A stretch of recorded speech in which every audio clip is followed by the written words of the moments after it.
Today, we're looking at the Atramentis Poppy Red. Hi, I'm Adam, and I'm an ink guy. I get inks, test them, and share the results with you. Now, the Atramentis Poppy Red is a red ink. To make sure I have a range of experience with this ink, I do the writing samples. I put the ink into a different pen for a day. I then put it into a Lamy All-Star with a 1.1 stub to take my notes for this video. Now, before we get to the writing samples, let's look at the sciencey bits.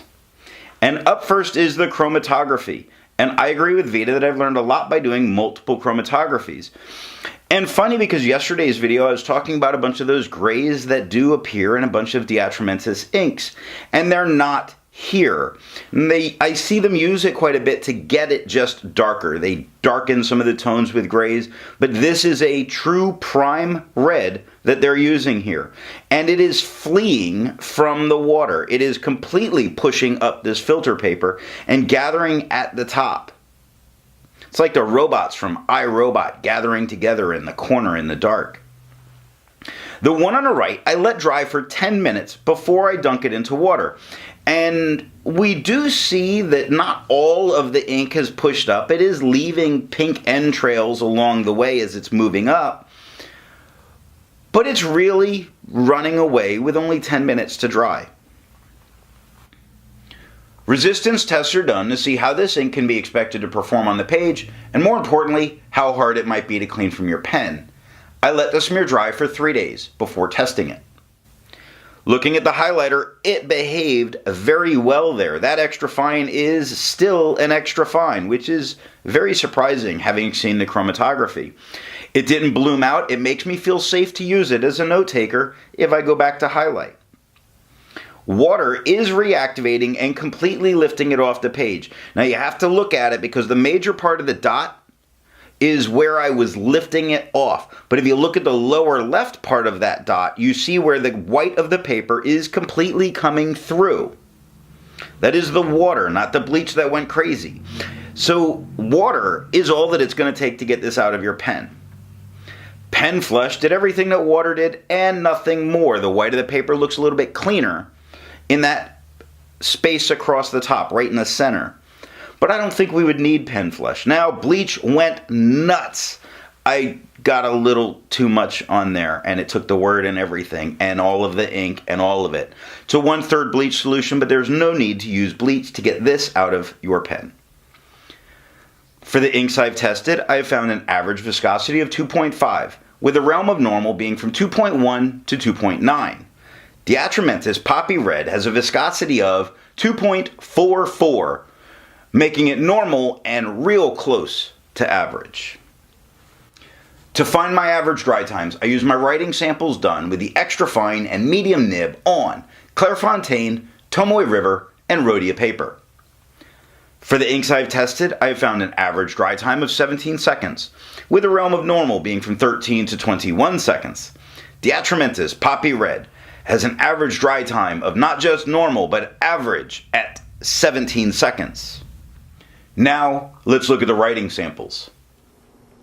I picked this ink up in sample form, and to keep my writing samples consistent, I use a Jinhao 159 with a Goulet 1.1 stub, a Jinhao X450, whoa, ran away from me, Jinhao X450 with a Goulet medium, got all thrown out of my rhythm, a Jinhao X750 with a Goulet extra fine. Let's take a look at the Clairefontaine. We get no bleeding, no ghosting. The 1.1 has no feather, spread, halo sheen, no shading. It's a very nice red here. The extra fine is slightly lighter in tone, just slightly lighter in tone. No feather, spread, halo sheen, no shade, 11 seconds to dry. The red gets darker, I think slightly darker than the 1.1, and it pops right here. This is nice. This has got a little jump from the page. It has no feather, spread, halo, sheen, no shade, 19 seconds to dry. The scrubby for both show us no color variation. We didn't expect it. We didn't get it. The smear test you could likely recover if you smeared while you were writing. Tomoe River. We get no bleeding, we get ghosting. I have to say the overall color here looks really just eh. Yeah. The 1.1 has no feather, spread, halo sheen, no shading. The extra fine is the exact same tone with no feather, spread, halo sheen, or shade, 15 seconds to dry. The medium is the same shade that we got, the same tone that we got with the extra fine and the 1.1. It has no feather, spread, halo sheen, no shade, 26 seconds to dry. The scrubby for both shows no color variation. We didn't expect it, we didn't get it. And the smear test, you could not recover if you smeared while you were writing. Rhodia. Man, look at that. Rhodia has no bleeding, no ghosting. Yes, it started to come through on the scrubby a little bit where I'm putting it on stupid thick and being a little aggressive about it. This color is fantastic here. I mean, this really comes out on the very white paper. The 1.1 is no feather, spread, halo sheen, no shade, but it pops. Just nice. The extra fine, it's a little dull as a color. It's toned down a couple shades. It has no feather, spread, halo sheen, no shade, 12 seconds to dry. The medium becomes a very dark, very popping tone again with no feather, spread, halo sheen, or shade, 20 seconds to dry. The scrubby of the extra fine and the medium show no color variation. We didn't get any. In the smear test, you could probably recover if you smeared while you were writing. Life Notebooks. Love this paper. It has no bleeding, no ghosting.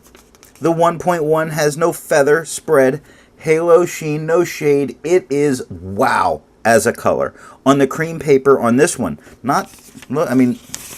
cream tone for, this is much duller as a tone. It's like the pop was, it's nice and dark, but the pop was, dark and, yeah. But here, nice. The 1.1 is no feather, spread, halo sheen, no shade. The extra fine is slightly lighter as a tone with no feather, spread, halo sheen, or shade, 9 seconds to dry. The medium becomes very dark again and really popping again, like the whole Poppy Red. And it is Poppy Red. No feather, spread, halo sheen, no shade, 15 seconds to dry. The scrubby of both show us no color variation. We weren't expecting it, we didn't get it, but the color is nice. The scrubby you could definitely recover if you smeared while you were writing. Levenger Notebooks. No bleeding, no ghosting. I like their paper. I hate their line thickness. Just stop formatting the page for me, Levenger. I would go to your notebooks regularly if you didn't format your pages the way you do. I don't know. But this ink, the tone doesn't look as good here. It's, I don't know, a little duller on this one. The 1.1 is no feather, spread, halo sheen, no shade, slightly lighter tone with the extra fine. The extra fine is no feather, spread, halo sheen, or shade, 7 seconds to dry. The medium gets to be that nice dark tone that we see with the 1.1 again, with no feather, spread, halo sheen, no shade, 12 seconds to dry.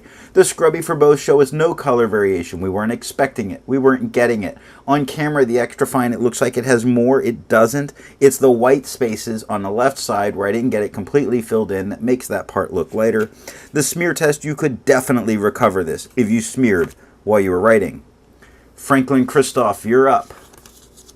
No bleeding, no ghosting. The spots here, that's where the scrubby is. I'm putting it on stupid thick. I don't count that against the papers.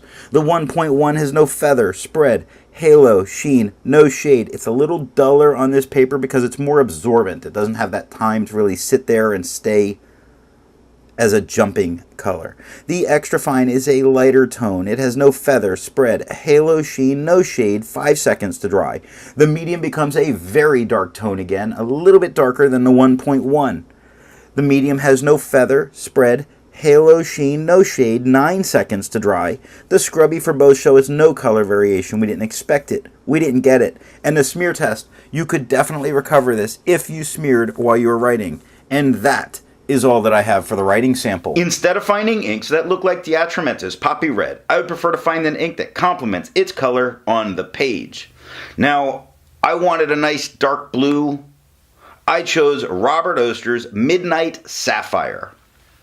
Before I give my opinion on this ink, I would ask, if you've enjoyed this video, give it a thumbs up. And if it's your first time here, I would invite you to subscribe. So what do I think of the Atramentis Poppy Red? In finer, drier pens, it's dull and uninteresting. But in broader or wetter pens, it really pops off the page. It draws your attention and it brings some vibrancy to what you're writing. It really is a great correction and editing ink because of the arrows that it's like, look at that, fix that. Just don't use it to grade papers because it washes away too easy. Kids will change that. Thanks for watching.